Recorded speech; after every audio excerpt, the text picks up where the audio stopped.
Hey guys, CRG here. We're going to install a throttle body pipe on a Nissan Navara. Please excuse any background noise, we are a working workshop. We're probably making one of these as we speak. Alright, so the throttle body pipe is up in the passenger side wheel arch. We need to go under the car, above the car, into the side of the car, and we'll run through step by step of how we fit it. So firstly, of course, we've got to remove the factory one before we can get this one into play. Now this will come to you in the mail, or you pick it up. You will already have the O-ring installed and pre-greased with silicone grease, and it will have the locking screw just loosely set into place.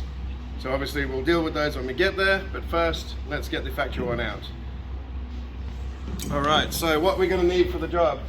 So firstly, you're going to need a 7mm socket or ratchet spanner, or just a spanner. That's to get the factory clamp off the throttle pipe.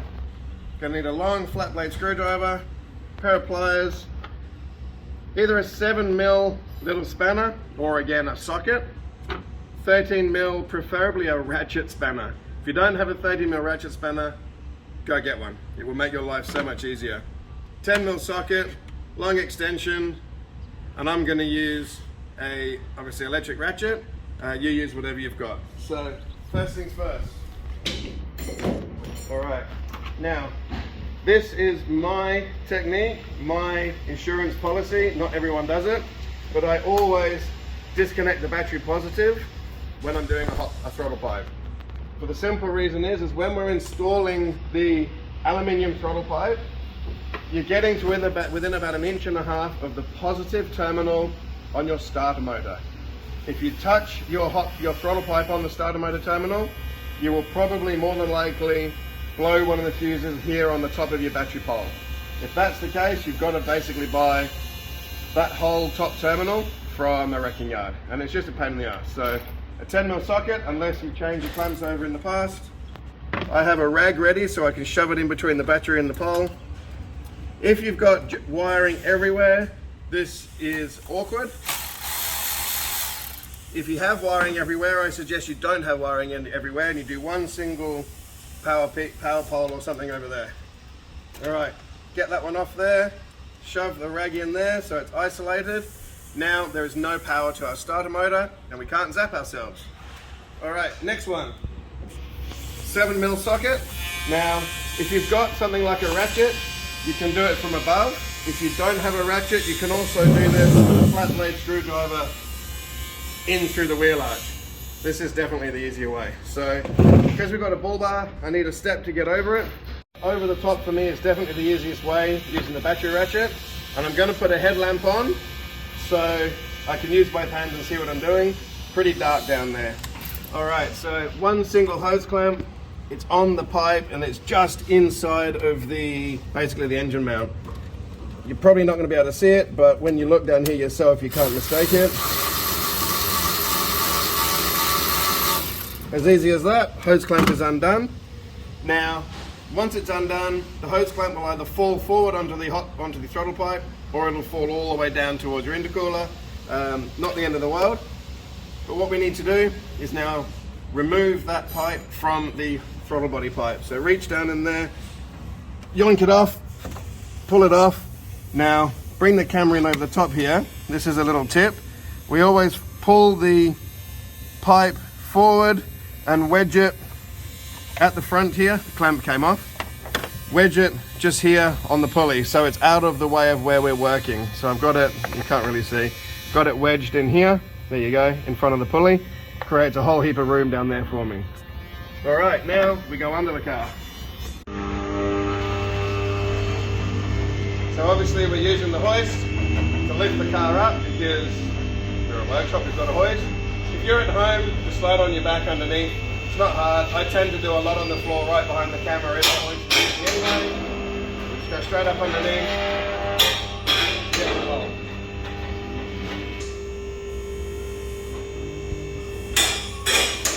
Alright, so the car's up in the air.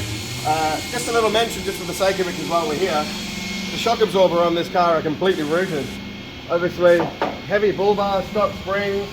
You can see the heaps more wear at the leading end of the tread block than the rear. So we've got a feathering. These shocks are completely stuffed. Same on the outside. Heaps of wear there. Not much wear there, not much wear there, heaps there. Shocks of stuff. Just a little tidbit for you.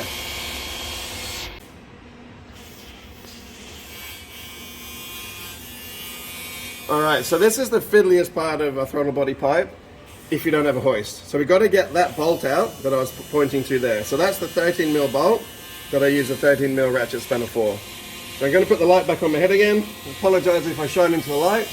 Now, I'm right-handed, but I find a lot of this job easiest with my left hand. Just the nature of the beast. So use your spanner, and obviously we've got to crack the nut and loosen it. So with my right hand I come up through here. It's a little bit of a fishing game as to whether you can get on it and how long it takes to find the hole, as it were. Alright, we're on it there. Okay, so lefty loosey, righty tighty, crack it.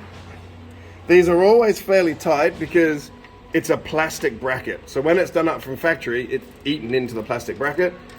Now, the reason why we remove the clamp and the pipe off the throttle body pipe before is it allows us to crack this nut like we've done, remove the spanner, and now in theory, unless it's corroded or rusted, I should be able to now just use my fingers, reach up there and unwind it with my fingers. Yeah, just like that. So, not sure if you can see. Should just be able to, oh, now it's bound up. Might have to get the spanner back up there, unfortunately.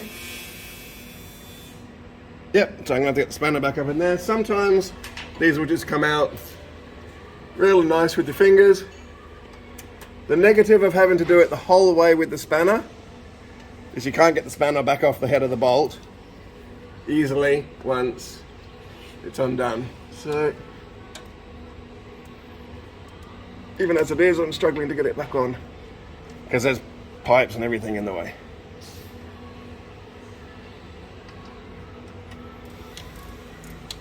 Alright, so just keep powering on this for a minute. The negative of, you know, a non-ratchet spanner is obviously you're having to come on and off the nut head, bolt head constantly. The benefit of a ratchet spanner is you can just obviously work away at it, but I'm literally only being able to turn it a few degrees at a time, so about 30 twists of the wrist barely gets you one turn of the bolt. So that feels like it's got no tension left in it now, so I'll take the spanner back off and see if I can do it by hand again. Alright, back up there again. Okay, so it seems pretty free now. Okay, you definitely don't want to drop this bolt. I don't know if you can see with the camera, but my fingers are wrapped up and around a heater hose. So this is really tricky. The chances are I'm going to drop this bolt. I hope not, because it's a pain. No, I got it. Okay. So as you can see, I've dropped it into my hand and caught it like that. I was basically, if this was the heater hose, I was basically using my fingers like this to undo it, wrapped around the heater hose. All right. So it's pretty fiddly. Okay, so there's the bolt. Keep it. It's going back in. All right, let's jump back out again. All right, so obviously I'm on a hoist. Makes my life easier. One thing that's tricky is when you come around the side here. This car, as we said, stock spring, stock height. It's actually lower than stock height because of the heavy bull bar. I've got absolutely no guard gap in here. Now I need to be working in through here. So I need to do everything I can to increase this gap. So on the hoist, I'm going to put this solid steel stand under the cross member of the car to lift the car off the hoist a little bit. At home, you'd want to be using jack stands and a jack.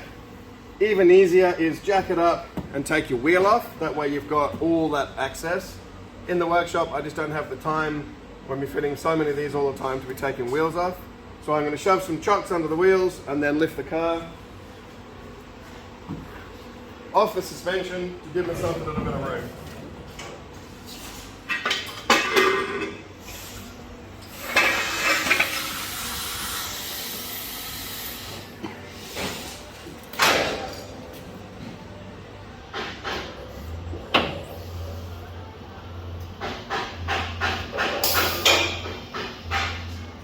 So until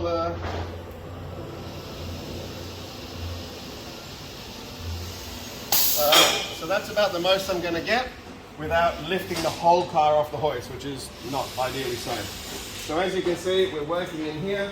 I'm just giving myself about another 3-inch worth of room. I'll grab a little light and I'll give you a little bit more info. Alright, so we're obviously here in the wheel arch. Maximum gap we've got here. Got a couple of lights in here to try and make sure you can see what we're doing, and I've got the headlamp on as well. So that grey sensor plug here we need to remove, and then we need to be getting further up and releasing the spring clip. So don't make the mistake of what a lot of people do. You do not have to pry the clip off this sensor. All we have to do is squeeze it and it pops off. Ready? We'll come in, we'll squeeze it, and off it comes. So all I've done is this. Squeeze it and pop it off. It's a spring clip, it's retained, all right? Let that dangle out the way. Must remember to put that back on, otherwise you won't go very far. Long flat blade screwdriver. We need to be going up beyond the inner guard. So right up in here, can you see there? If I come under here, you'll probably see it better. There's the spring clip right there for the throttle body. Pop that one off, the same as before. We'll probably have to do left and maybe go to the right if it's a little bit stuck in place. Pop it off. And now our throttle body pipe, it's going to be arms everywhere, I apologize. Our throttle body pipe should come off. Like that, okay? So we're off of the throttle body. Now this is where things get tricky. We now need to, again, like the hot pipe, corkscrew this out to get it out of here. You've got the bracket and the sensor. Bracket doesn't matter, sensor you must be very cautious of. Now you're going to get bound up on this braided hose and all these small hoses. For people that have got a catch can with a hose running through here, just adding to the nightmare. Alright, so grab it, twist it, do whatever you can to get it out. Obviously being careful, but you do have to be a little bit forceful.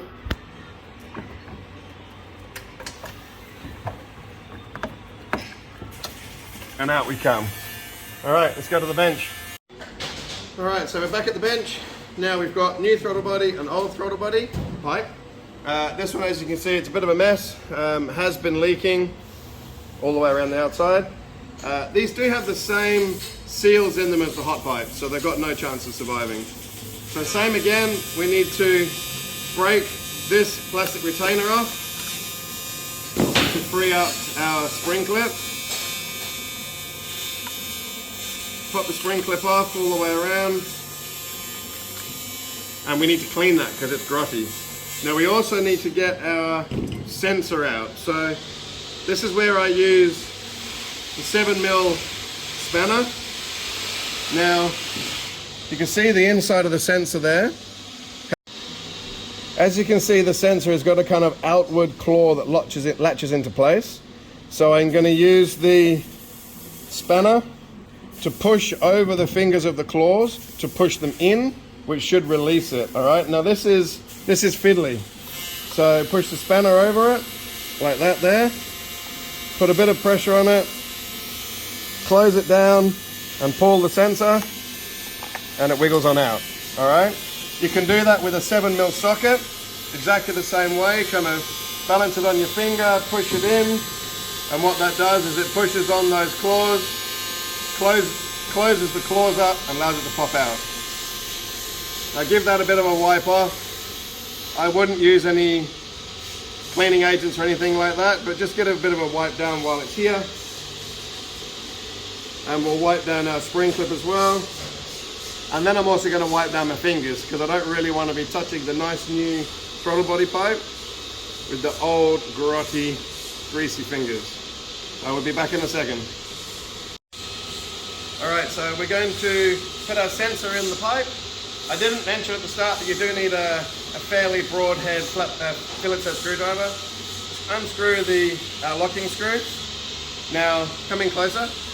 Now the sensor goes in to match the factory position. So when it was on the car, it was like that, and we unplugged our sensor. So we plug it in, so it's basically pointing to the left of the main pipe. So as you can see, we've got a dual recess port the sensor goes in and it needs to push all the way down. It pushes in dead easy. Rotate it a little bit, it's got an O-ring. Now that automatically clips itself into place. That will not actually come back out on its own without shoving the socket over it like the fracture one. But to be double, triple sure, we supply a stainless screw, bolt, that also then screws into place. Now this doesn't really touch the sensor body at all. It just literally locks down tight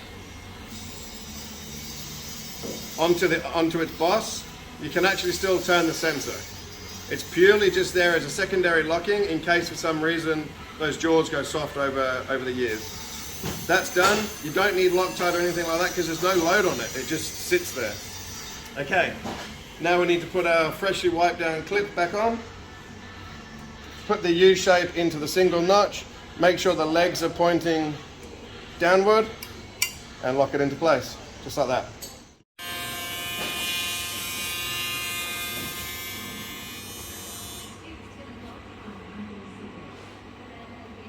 As we said, this comes pre-lubed. That's now ready to go in the car. Before we get over there, just going to run through a couple of things. As we said, as we showed, we disconnected the battery. As we come into the wheel arch, we get super close to that starter motor. It's this one that could touch the starter motor and arc out. It's also this bracket that is the pain in the bum when it comes to install. So this bracket, when installed, when it's on the engine, must be on the outside of its mounting bracket. Where our 13mm bolt needs to go through this into the threaded backing. If you're on this side of it, it's not going to do anything. You could bring the bolt through that way, but it will mean you're going to be offset, not square, with where it should sit.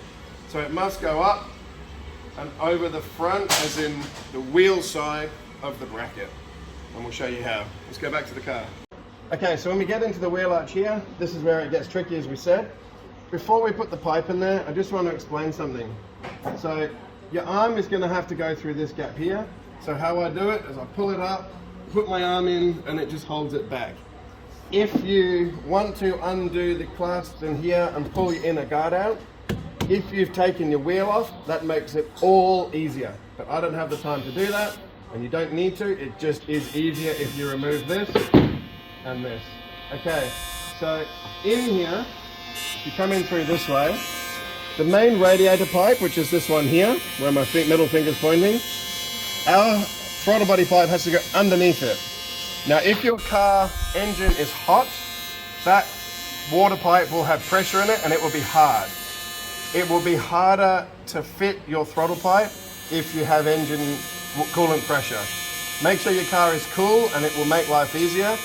Because as we go under that pipe, to get this bracket to the outside of its mounting, we essentially need to push the pipe. If my arm is the rubber hose, we essentially need to push the hose up and stretch it a bit to get our bracket outward. If your pipe is rock hard, you're going to have a tough time. All right, so reverse corkscrew it in. Again, being cautious of all your braid and everything like that, and of your sensor. Come on in, we're going to go into the right-hand side of the braided hose here, and underneath the loom. So we're going to go through this section here, straight in, and then basically corkscrew it around, tongue to the left, tongue to the right, all kinds of witchery to get it in there. We're going to get caught up straight away there, so we're going to wiggle it around until we can get in, like that. At this point, I often drop it, which is a pain. You've got to then get it back out again. So it will sit there. Now this is where I'm going to bring my arm in, so I can get hold of the front end of the pipe and guide it through, wiggling it through underneath that radiator hose. So you can't really see, but our throttle body is there. So we now need to start working out how to rotate the pipe like that, semi into position. Now, if you can see in there, we're not in position. The pipe is still about a centimeter further, got to go a centimeter further, and of course rotate. This is where we're going to have to start pulling up on that radiator hose to get over its mounting point. So pull up on the hose, not pulling on the throttle pipe, but forcing the hose up to get forward enough to then be able to turn the throttle pipe backward, like that. Nope, not enough. See, now we're on, can't quite see, there you go. We are aligned with the pipe, with the throttle body, but our bracket is not on the correct side of its mount. The mount's here, our bracket is on the wrong side, so I need to bring the pipe up to get the bracket's like this, bring the pipe up to get the bracket down to align with the hole. Again, arms in, pull up on everything, wiggle, wiggle, wiggle, wiggle, wiggle. Okay, unfortunately I just made it look really easy because we're now in position. That can easily take 10, 20 attempts to get that to go in. But that just went up. That coolant pipe is super soft, and this will now, should just now click into place.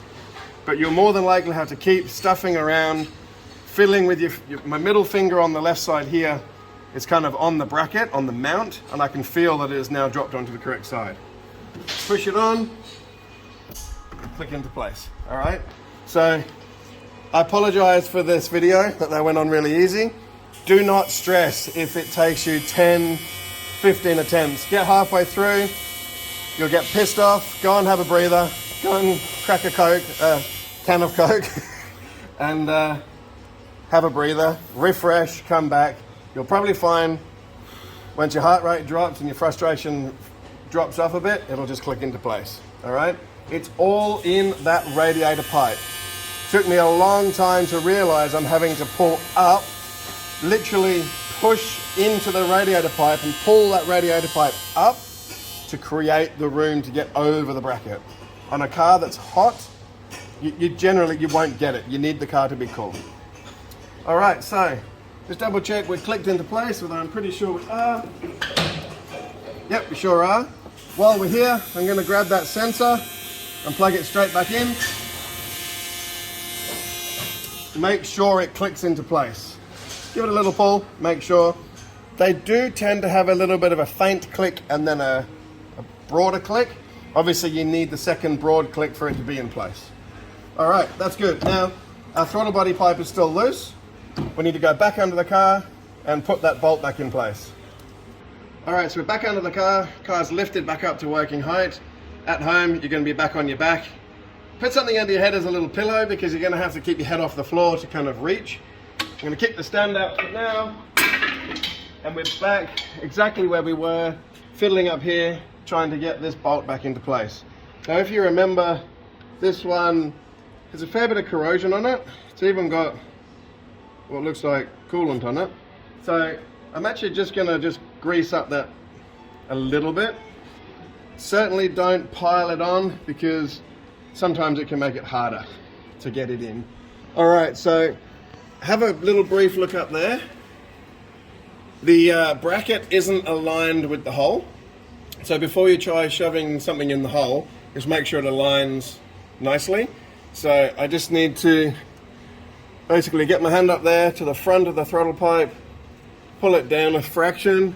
So just like that, it's now aligned. And this is where, again, it's very likely I'm going to drop the bolt. So sometimes this works with my left hand, sometimes it works with my right. Again, I basically have to put the pipe work through my fingers here and try and put the bolt in and rotate it just enough to grab it into place before kind of rejigging the fingers. Kind of flying blind. You can see through here where you guys are looking, but I'm going to try it blind for now. Where's the bracket? Can you even feel it there? So come in somewhere about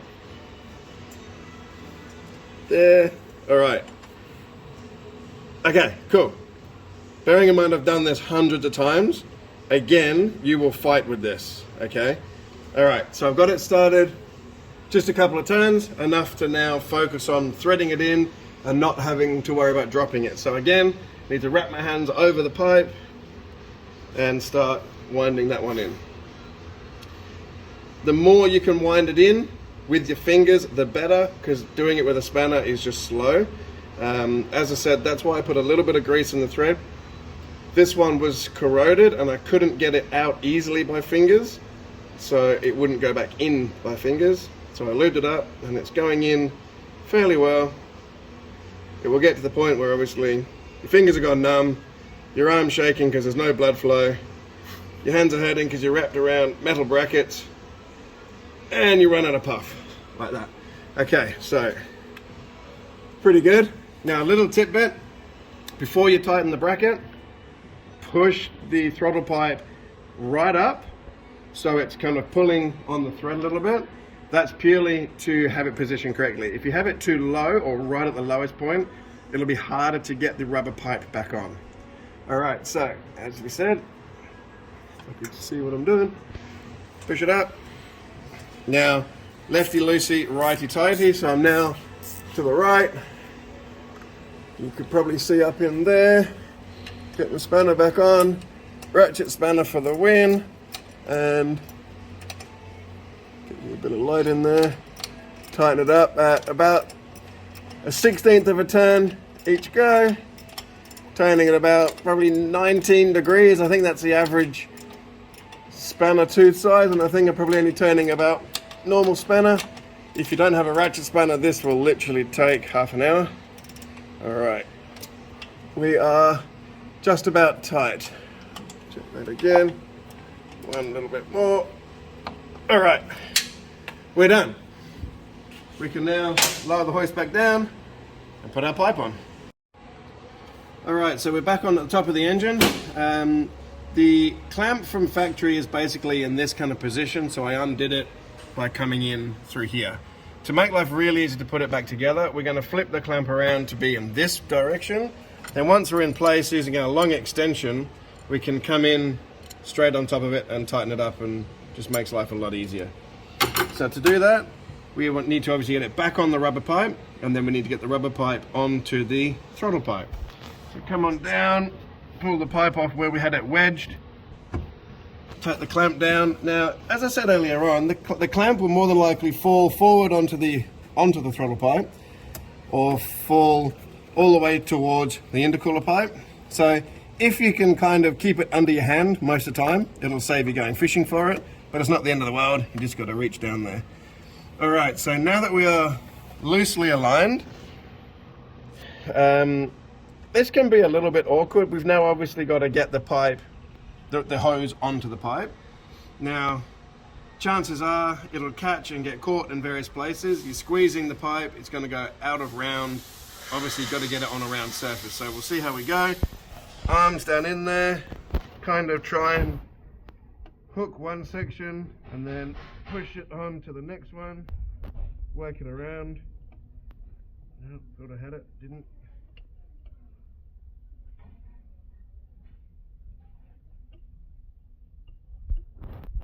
The weird thing is, what should be the easiest part is sometimes pretty fiddly.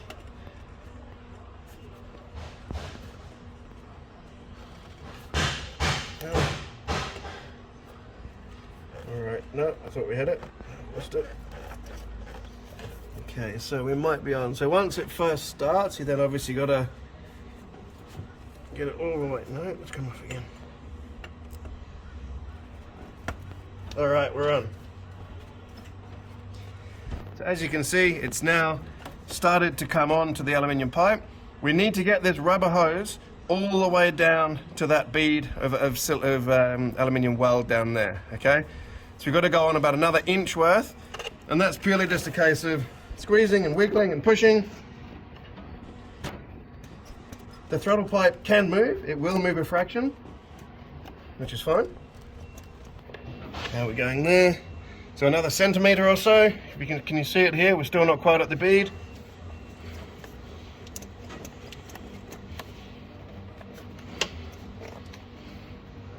All right, nearly there. Running out of puff with my right arm.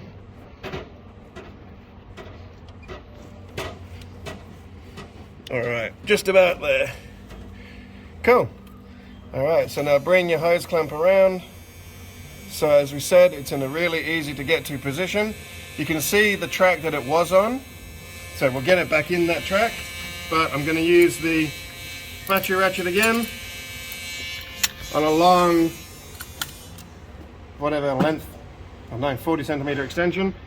I bring it through here, which aligns me quite well. I need to get the clamp in position. This can sometimes be fiddly. You know how we said about making sure the throttle pipe is in its highest position on the bracket? That's to make sure there's clearance underneath it to get our clamp through. Now I can't rotate it. Here we go. So put our socket on. Alright, so tighten them down. Just get them to snug up before you crank on it, so you can then run your fingers underneath and make sure your hose clamp is still in what was a kind of old groove. Feels pretty good. Now we're tightening down. Now please note, these factory clamps are not crazy strong, but they're decent, so you can tighten it down. If you're using a really powerful tool like this, be careful. That there is about the right resistance. And that's it. Throttle pipe fitted. Bring your socket out. Throttle pipe is all done. Anything we need to do, reconnect our battery and kick it out of bed. Alright, so battery back on. This is a good opportunity, like I said when we took it off. If you've got wiring everywhere, and this one's better than most with just the 2 or 3, you're much better off running one decent power pole to something over here as a bus bar or a distribution block. Makes it much more tidy, much easier for battery changes and stuff in the future. If you've got wiring running everywhere, you've got to disconnect it all if ever you need to change your battery. Alright, so get all your bolts lined up, shove it on. You might get a little zap, that's perfect. No, you won't, but you might see a little spark. That's perfectly fine. Alright, come on in. Tighten it down. The factory poles are generally pretty well stretched. So as long as it's nice and firm, you don't want it obviously loose, you don't want it crazy tight that you're going to break your pole. That's it guys, that's the CRG throttle pipe fitted. The internet says it's either easy or incredibly hard. To be honest, it's neither. It's fiddly, it takes about probably an hour if you've never done one before. It takes me about 20 minutes if I'm not filming, but that's just through practice. If you can get a hoist, makes it easier. It's a handful of tools, there's no harm in giving it a crack, but it's certainly, they all fit. They're all made absolutely identical in a steel jig, so the aluminium doesn't flex, they're all identical. Thank you guys, good luck, happy installing.